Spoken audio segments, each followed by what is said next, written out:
Yo, what's going on? At the time, it's 2020, and the MMORPG genre is kinda stale. While there are many titles to choose from in play, they are all kinda redundant and need more innovation than a copy and paste from other games. Save for one. Final Fantasy XIV, with its abysmal launch, we all know Square Enix is never going to live that down.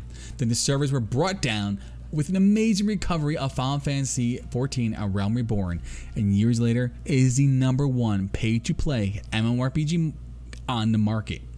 But is it worth playing? While there is a plethora of content to do, friends to be made, and scenery to be seen, is the game all the way from level 1 to 80 and hundreds of hours and story quests worth it?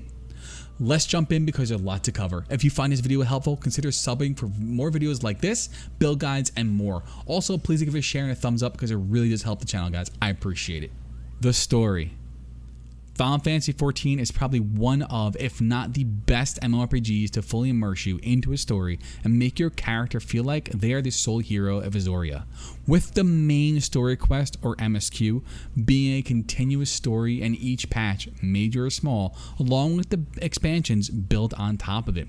The story is never dull. It will have its slow, boringish parts and fillers to build up the tensions, talk about many other topics and events that are happening across Azoria and beyond.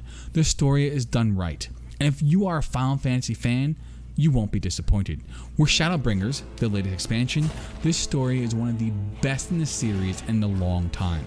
So if you're looking for an MMORPG with a consistent story that is engaging, fun, and memorable, you're in the right place. The combat. Final Fantasy XIV has slower combat than most MMORPGs out there. The default GCD, or global cooldown, is 2.5 seconds. It's pretty long.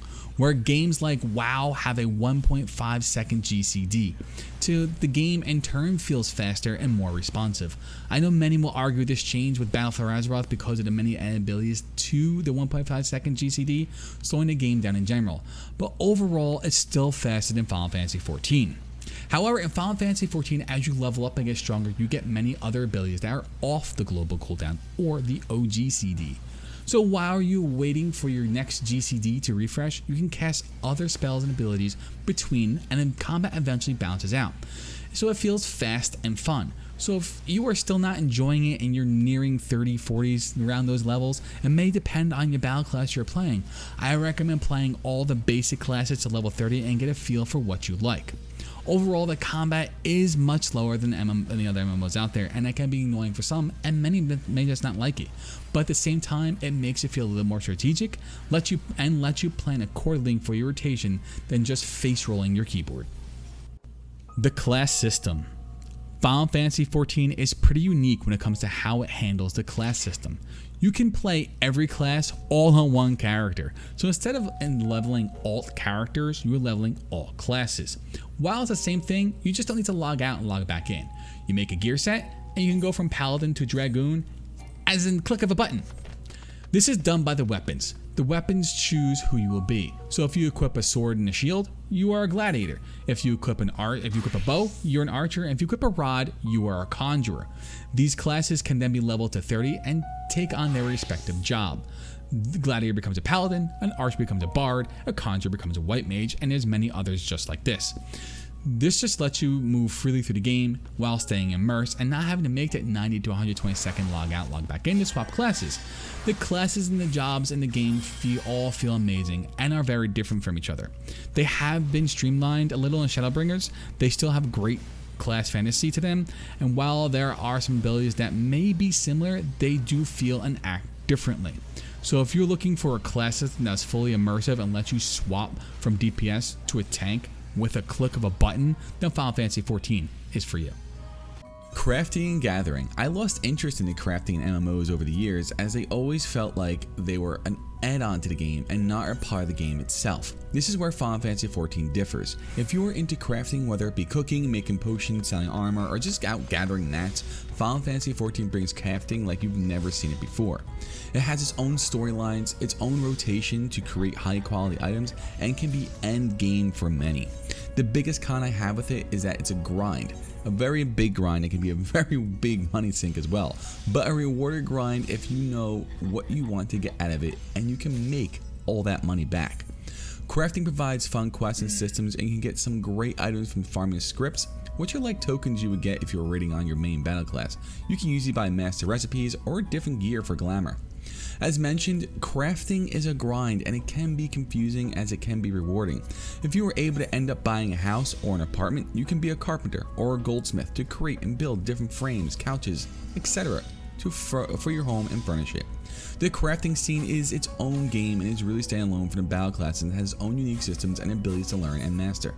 With the overhaul of the crafting system, cross-class skills have been removed from the game, but I still recommend taking each class to level 30 as you can benefit from them and by crafting mats you might need for the other classes while you're leveling and crafting.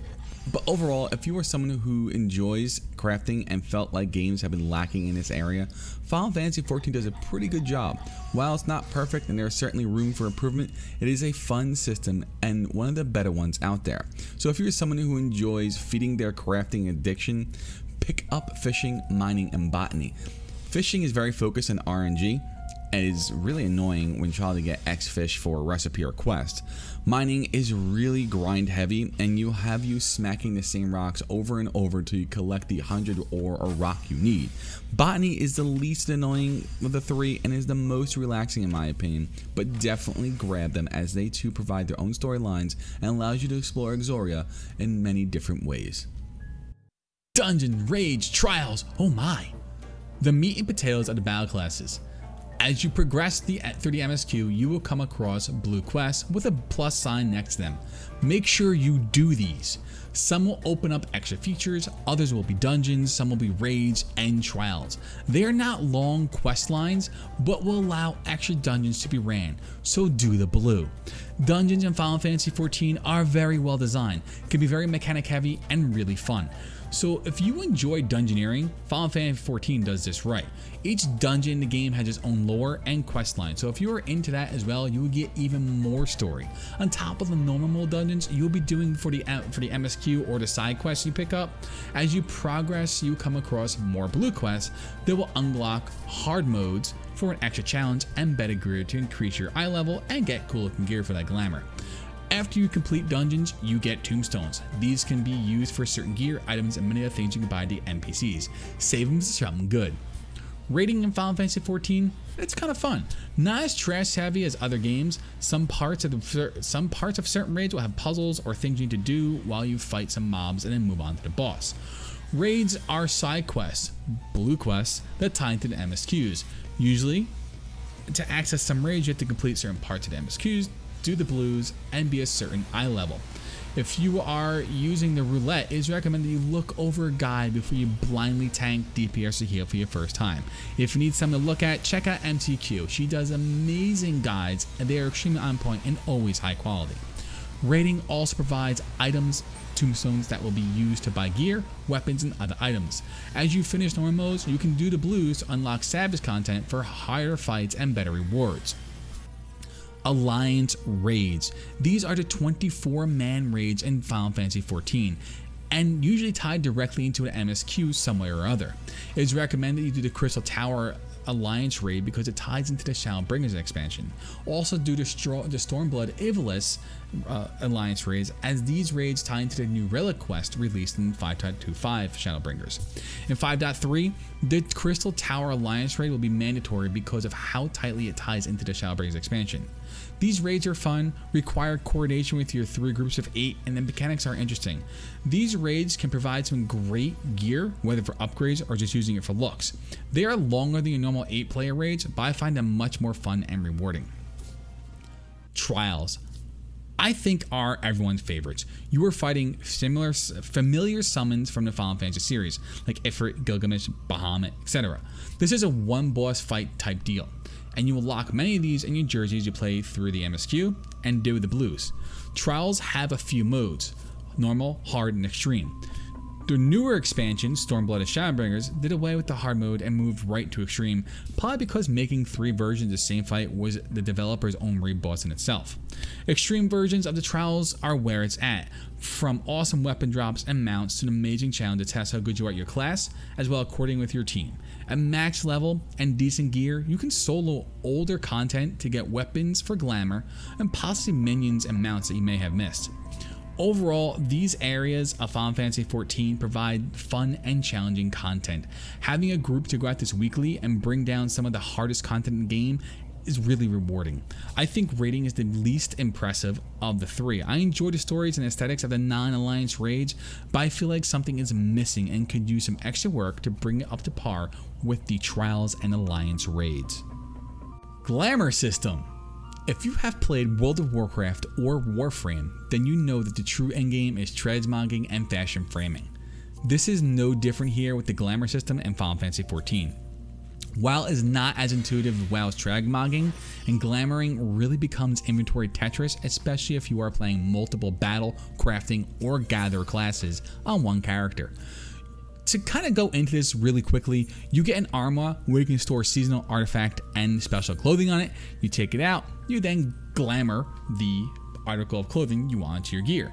Or you can store most of your gear into a glamour chest, where you then can turn that piece of gear into a glamour piece and store it. Then using the glamour chest, you can edit the glamour plates, and this is done by using prisms to glam the armor you want into plates. So every time you change your armor, as long as you have prisms in your inventory, you can on the fly change back to be your pretty glamour. This system is decent, but definitely needs some work. And if they could work on the transmogging that WoW has with the glamour plates, it would actually make for an almost perfect system. Outside of that, there is really no limit to how you want to look. It really comes down to your imagination, what gear you can find, and how much time you put into grinding out for the nice pieces that are out there. Everything is pretty much a grind, but glamour is always worth that grind. Player housing. This one's gonna be quick because I haven't really dabbled much into housing really, but it's a pretty cool area. You can buy an apartment or a house. A house can range from small, medium, or large, but honestly, good luck finding plots to build your house on because the servers are pretty overpopulated and really hard to find them. You can make a free company or a guild and have a free company house. So you can have a free company house and a personal house. The housing system is extensive. I have not really dabbled in it, as I said, but a lot of it ties back to crafting, where you can make outside items, indoor items, and furniture, and aquariums, and much, much more to make your dream house in game. From what I've seen and the different houses that are out there, it's some of the best housing system I've seen in an MMO. I highly suggest that you go check out the beads and the plot areas and see what type of houses is out there and get ideas if you can buy your house, because it is pretty neat on what people actually do to the houses. The social game.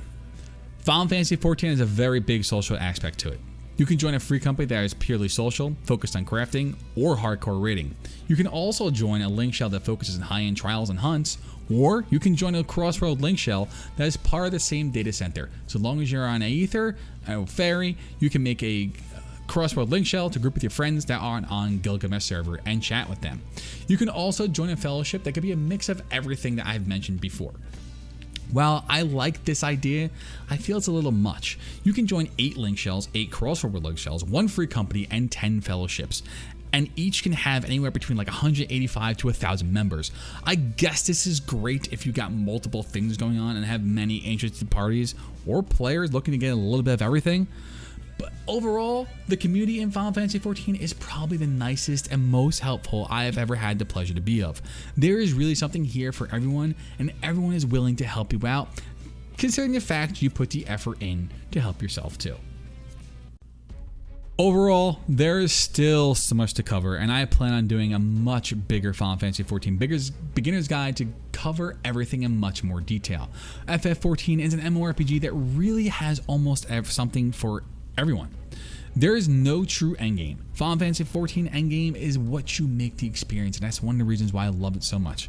If you want to be an expert crafter or an expert healer, there is no wrong way to play and experience the game. Go for it. It's not without its issues and needs some changes and fixes to better certain areas of the game. But in terms of pay to play, you will get the most bang for your buck. So is Final Fantasy XIV worth playing in 2020 and beyond? I have to say yes.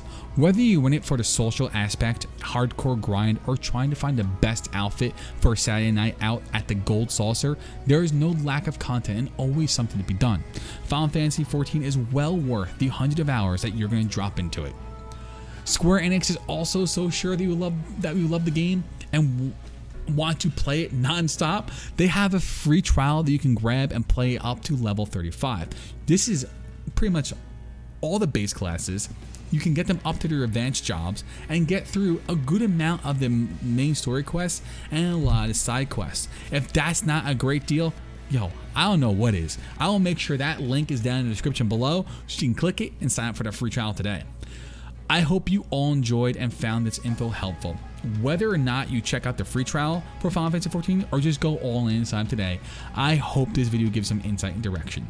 So if you do sign up, make sure you join the AE3 Data Center, jump onto the Fairy server and look up me, Riven Bro Dragon, and join the Mordas Gaming FC, Linkshell, Crossroad Linkshell, and the Fellowships. We gotta have a lot going on there, guys. I appreciate you checking out the video. Make sure you sub, like, and comment, and I'll check you out in the next one. Peace out, everyone.